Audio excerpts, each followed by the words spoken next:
اور واپس آ جاتی ہیں، جیسے گھونسلے ہوتے ہیں نا، کندیلیں ہوتی ہیں لٹکی ہوئی عرش کے ساتھ، اور رات کو پھر بھرا کے سیر جنت کے کر کے واپس اس کے اندر آ جاتی ہیں۔ یہ انعام ہے اس شہید کا۔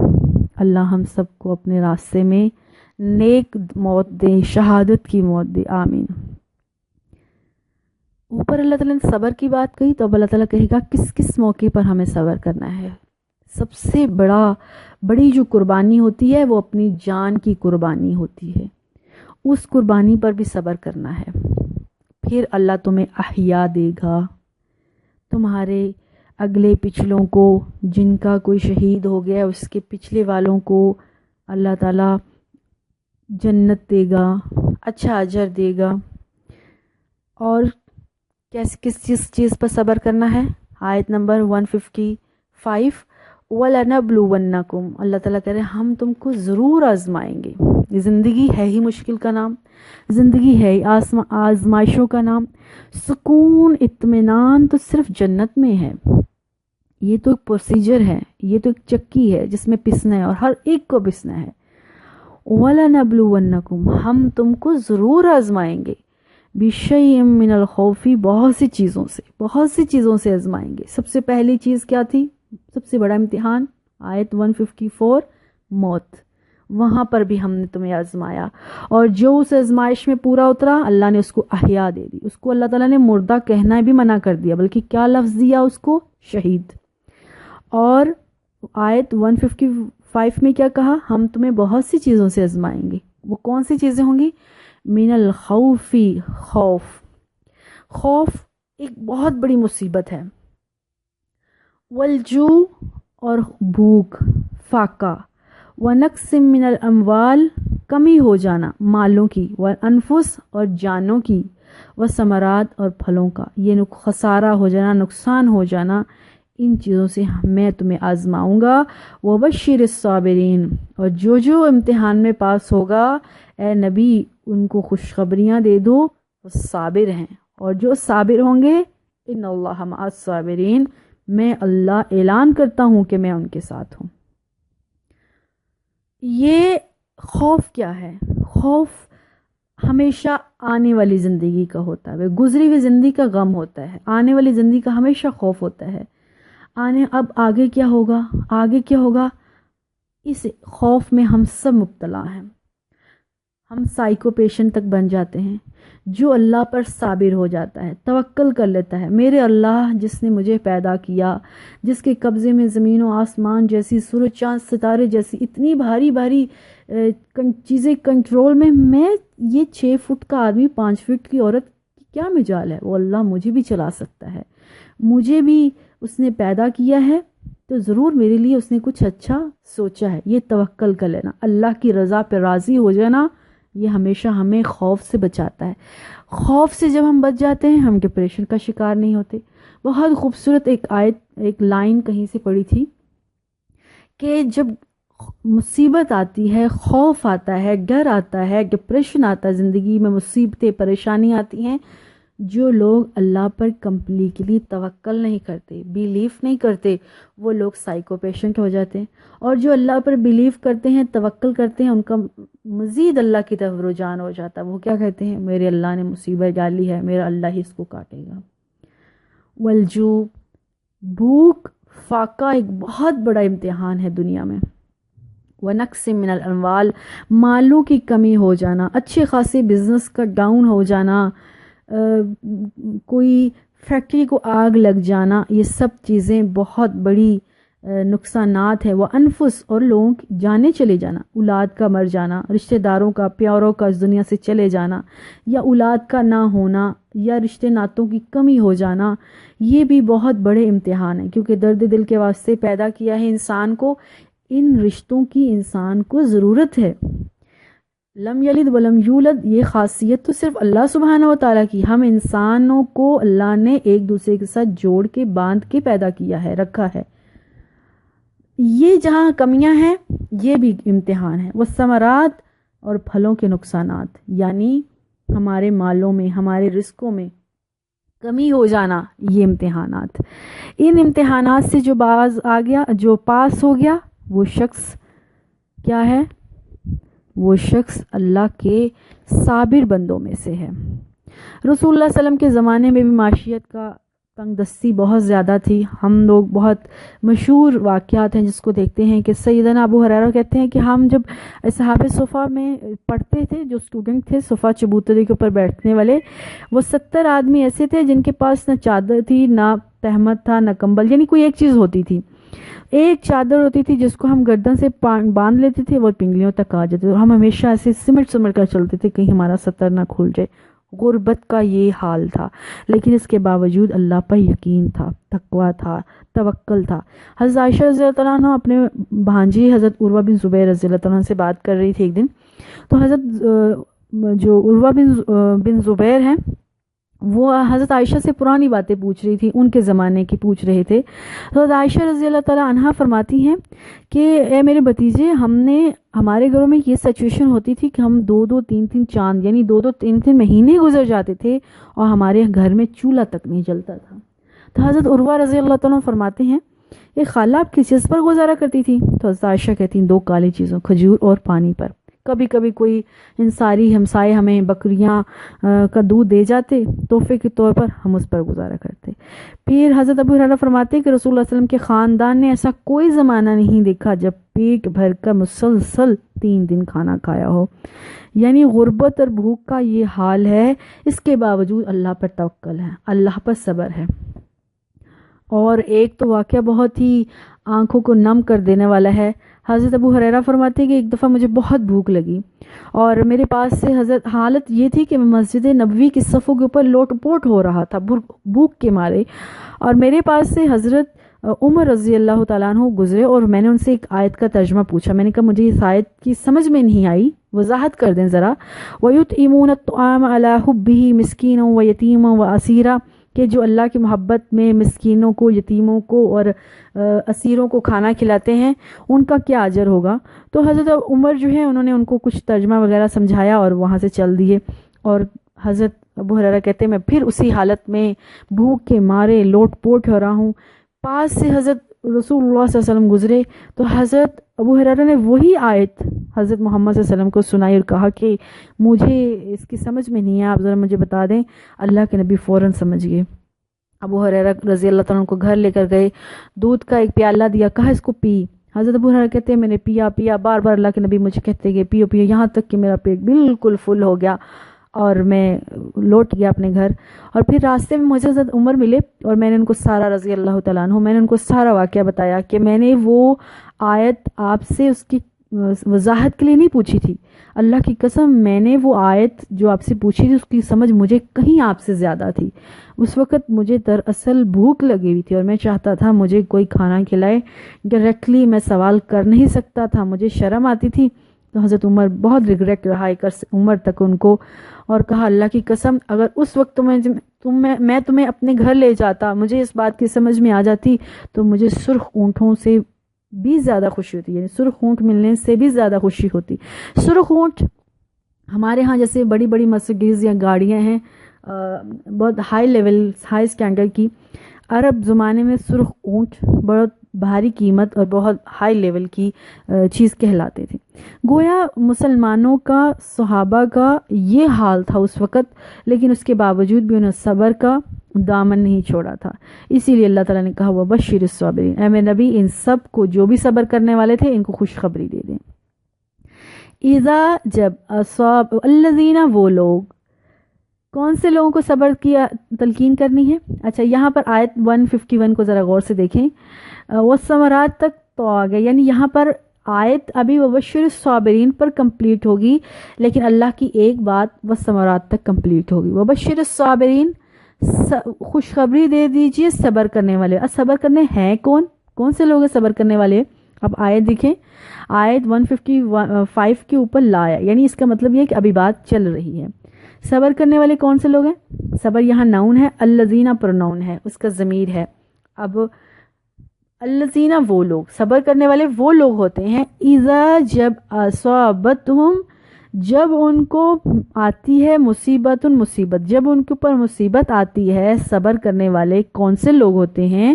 جب ان کے اوپر مصیبت آتی ہے تو وہ ایک بات بولتے، ایک کلمہ کہتے ہیں، قالوا وہ کہتے ہیں ان للہ ہم اللہ ہی کے لیے تھے، وَإِنَّا إِلَيْهِ رَاجِعُونَ اور ہمیں اللہ ہی کی طرف لوٹ کر جانا ہے۔ یہ جو کلمہ ہے یہ بہت بڑے کلمات ہیں۔ مصیبت کے وقت اِنَّا لِلَّهِ وَإِنَّا إِلَيْهِ رَاجِعُونَ بولنا بہت بڑا دعویٰ ہے۔ دراصل یہ صرف زبانی کلامی الفاظ نہیں ہیں جو زبان سے ادا کر دیے، بلکہ دل بھی اس پر قائل ہونا چاہیے۔ کیا الفاظ ہیں؟ اگر یہ الفاظ پر ہمارا بیلیو ہو جائے، زبان کے ساتھ ساتھ دل بھی اس پر صادق ہو جائے، تو ہم کبھی بھی پریشان نہ ہوں، ڈپریشن میں نہ آئیں۔ ان للہ ہم اللہ ہی کی تو ہیں، اللہ نے تو ہمیں پیدا کیا ہے، وَإِنَّا إِلَيْهِ رَاجِعُونَ اور اس کی طرف لوٹ کر جانا ہے۔ پیدا کرنے سے لے کر موت تک، پیدا بھی اس نے کیا، موت بھی وہی دے گا، اور وہ جو سینٹر کی زندگی ہے وہ بھی تو ساری اسی کے ہاتھ میں ہے نا، جس نے ہمیں پیدا کیا اور جس نے ہمیں واپس لے کر جانا ہے، اپنی طرف بلانا ہے، جس کی طرف ہم نے ریٹرن ہونا ہے۔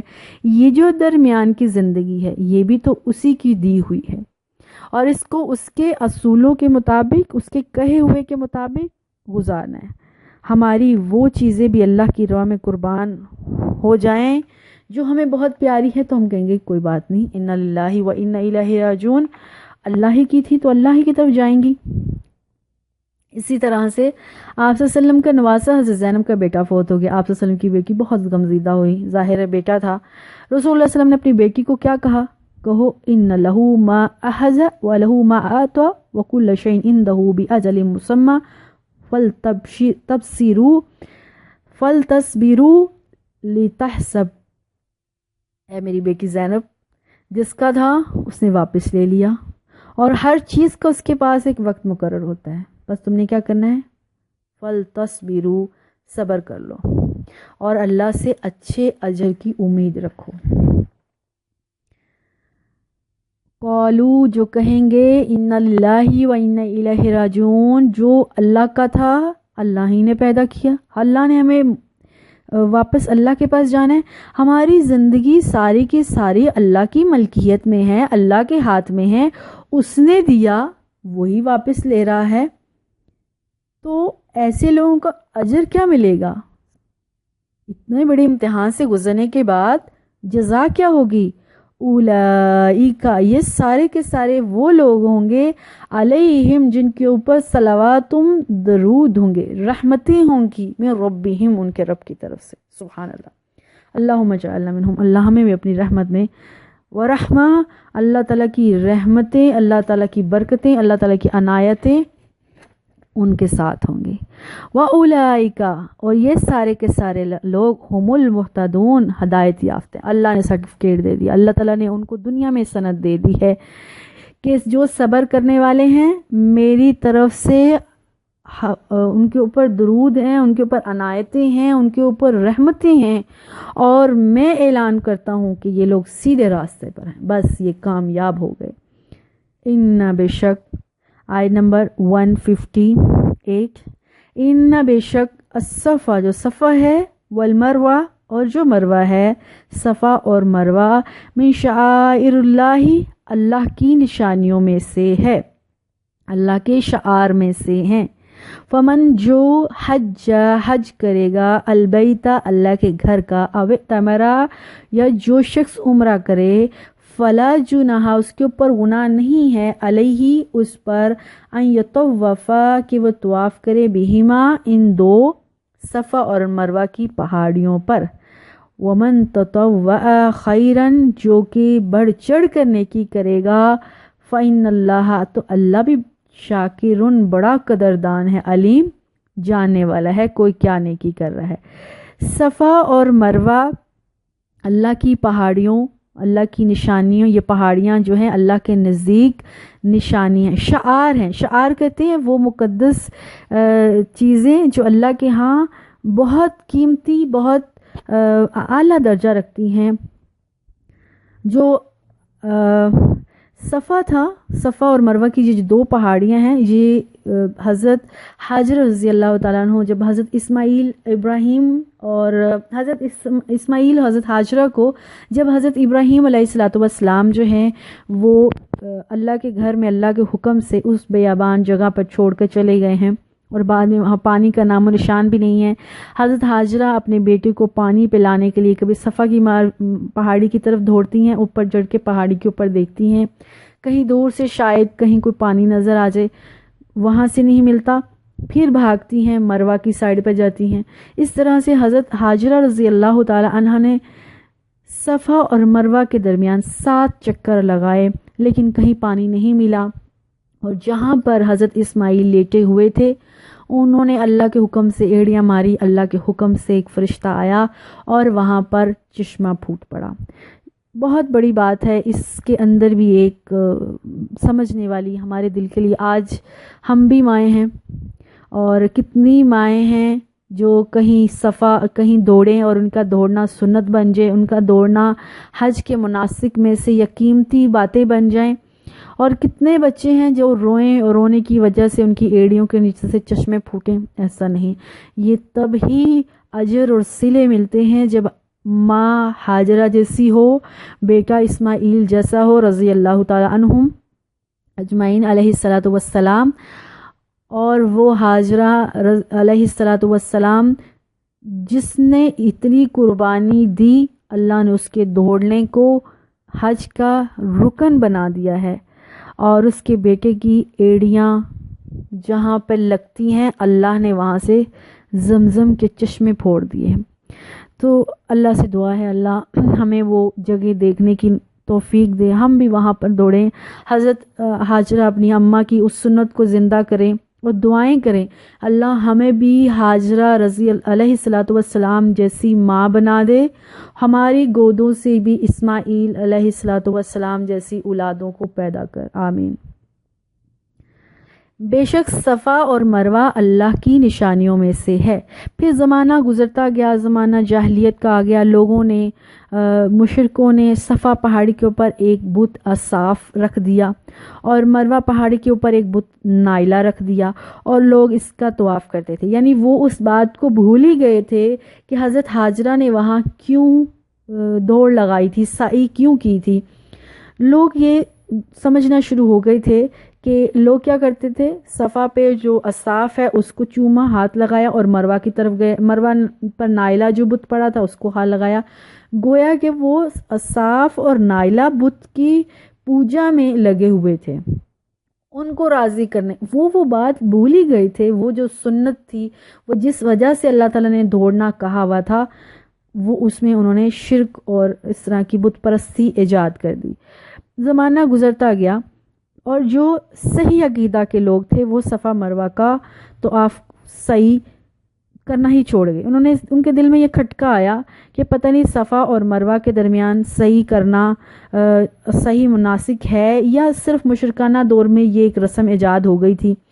اب زمانہ بیتتا گیا، لوگوں نے باقی خانہ کعبہ کا طواف کرنا تو جاری رکھا، لیکن صفا مروہ کی جو طواف ہے صحیح ہے، اس کو لوگوں نے چھوڑ دیا۔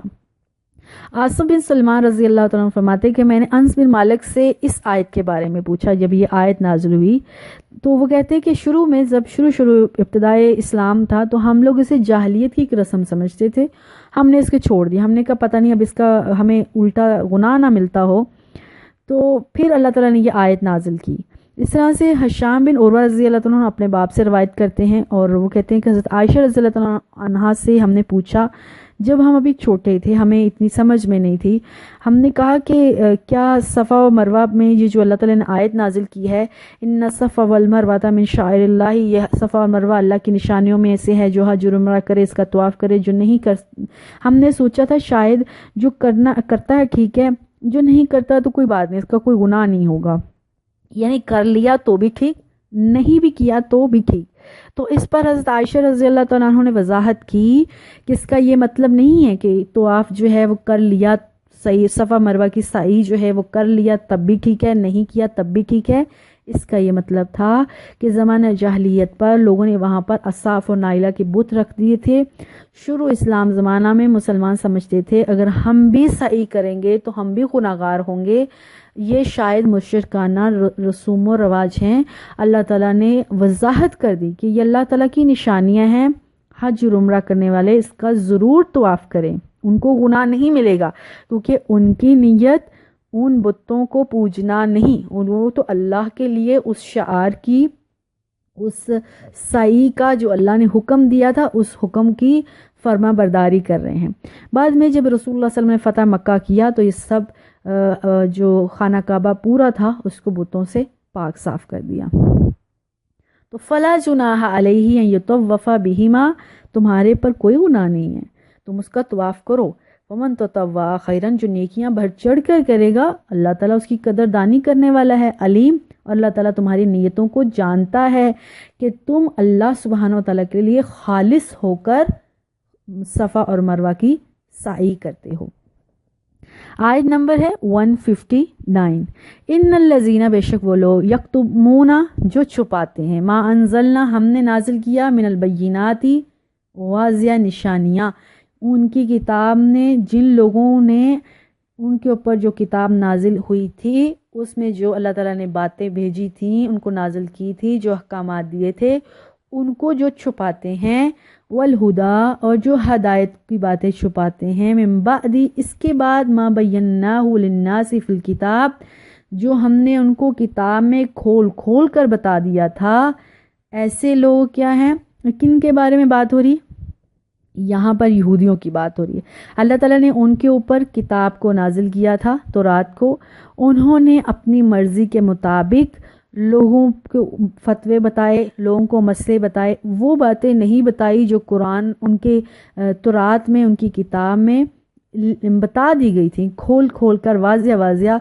جو مسئلہ ان کو پسند آتا تھا وہ تو کتاب سے اخذ کر لیتے تھے، جو مسئلہ کتاب میں ان کے پسند کا نہیں ہوتا تھا وہ اس کو نہیں لیتے تھے۔ ایک سمپل سی اگزامپل دوں گی، جیسے کہ شادی شدہ زانی کی سزا رجم تھی، مگر اپنی مرضی کے مطابق ان کو لگا کہ بہت سے جو امیر عمرہ لوگ ہیں وہ اس گناہ میں پڑے ہوئے ہیں، ان کو اگر ہم یہ مسئلہ بتائیں گے، یہودی عالم یہ سمجھتے تھے اگر ہم عمرہ کو یہ مسئلہ بتائیں گے تو اس طرح سے تو ہماری کیا کہتے ہیں اردو میں بینڈ بج جائے گی، تو ہم یہ مسئلہ نہیں بتاتے۔ ان سے کچھ پیسے لے کر ان کو مسئلہ اپنی طرف سے بتا دیتے تھے کہ اس کی سزا کیا ہے، کوڑے مار دینا ہے، یا اس سے بھی کم تر کوئی سزا بتا دی، اپنی طرف سے مسئلہ بتا دیا۔ تو اللہ کہہ رہے ہیں کہ یہ لوگ اصل میں جو قرآن وہ تورات میں بات تھی اس کو چھپا رہے تھے۔ ان کے ایسے لوگ جو دلائل کو، ہدایت کی باتوں کو چھپاتے ہیں، اولئک، یہ سارے وہ لوگ ہیں، یلعنہم اللہ، اللہ نے ایسے لوگوں پر لعنت کی ہے، ویلعنہم اللہ لاعنون، اور جو لعنت کرنے والی مخلوقات ہیں اللہ کی ساری، وہ بھی کیا ہے، ان پر لعنت کریں گی۔ یہ اس طرح کے جو جرم ہیں یہ نہ خود اپنے اوپر بوجھ اٹھاتے ہیں، مثلا جن کو یہ فتویٰ بتاتے ہیں وہ بھی جب گناہ کر لیتے ہیں ان کے گناہوں کا بوجھ بھی اپنے سروں پر اٹھا لیتے ہیں۔ تو ایسوں پر اللہ کی بھی لعنت ہے، اللہ کے فرشتوں کی بھی، انسانوں کی، بری بحری مخلوقات بھی، حتیٰ کہ مچھلیاں جو سمندر میں ہیں ان کی لعنت بھی ایسے لوگوں پر ہوتی ہے۔ اللہم لا جعلنا منہم، اللہ ہمیں سیدھے راستے کی ہدایت دے۔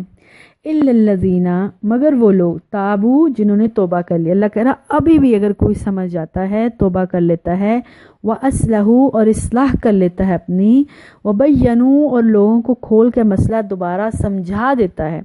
توبہ کیا ہے اصل میں؟ توبہ یہ ہوتا ہے کہ پہلے انسان خود ریلائز کرے وہ غلطی پر ہے، اس کو یہ فیل ہو، ریلائز ہو، اس کا دل سمجھے، وہ سمجھے، پھر وہ اللہ سے سچی توبہ کرے، اللہ میں سچ میں غلطی پر تھا، وَأَصْلَحُوا، اور وہ اصلاح کر لے، آئندہ سے میں یہ کام نہیں کروں گا، میں سیدھے راستے پر چلوں گا۔ وَبَيَّنُوا، اور جن لوگوں کو اس نے غلط مسئلے بتائے تھے اس کو جا کے صحیح مسئلے بتائے، تو ایسے لوگ، اولئک فاولئک اتوب علیہم، اللہ کہتا ہے میں بھی ایسے لوگوں کی توبہ قبول کروں گا، وانا التواب الرحیم، اور میں توبہ قبول کرنے والا، رحم کرنے والا ہوں۔ ان الذین کفروا، جنہوں نے توبہ نہیں کی، جنہوں اپنی اصلاح نہیں کی، جو اسی کفر پر رہے، ان الذین، بے شک وہ لوگ، کفروا، جنہوں نے کفر کیا۔ کفر ہوتا ہے دراصل ایمان نہ لانا، اللہ کا سرے سے انکار کر دینا، واماتوا، اور وہ مر گئے، وہم کفار، اور وہ کافر ہی تھے، کفر حالت میں ہی مر گئے،